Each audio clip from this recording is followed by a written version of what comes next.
মাটিকে শোষণ করে 10 টাকা কেজি চাউল 40 টাকা হলো, 30 টাকা লিটার তেল 100 টাকা হলো, আর 2 লক্ষ টাকা কাঠা জমি 50 লক্ষ টাকা হলো, আর আপনার 20 টাকা কেজি রড 100 টাকা হলো, আর প্রত্যেকটা জিনিসই একবারে মানুষের আয়ত্তের বাইরে চলে গেল। দুঃখিত, আপনাকে কি দিয়ে বুঝায়? আল্লাহ রাসূল বলছেন যে নারী নেতৃত্ব হারাম। বাংলাদেশের মাটিতে যদি একজন মেয়ে মানুষ মেম্বার হয়, বাংলাদেশের মাটিতে যদি একজন মেয়ে মানুষ মেম্বার হয়, বাংলাদেশের মাটিতে যদি একজন মেয়ে মানুষ মেম্বার হয়, সারা দেশে গজব নাজেল হবে, সারা দেশে গজব নাজেল হবে, সারা দেশে গজব নাজেল হবে। বাংলাদেশ এমন একটা বোকা দেশ, এ দেশের বড় জন নারী, মেজ জন নারী, আরে সেজ জন নারী, 3 জন নারী। এদেশের গজব ঠেকানোর পথ কি হতে পারে?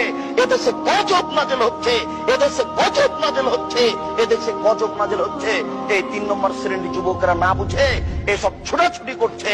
গজব ঠেকানোর কোনো পথ নেই। এই মাটির উপরে পুরুষের বেঁচে থাকার সুযোগ নেই, তাদেরকে এখন মাটির নিচে যেতে হবে।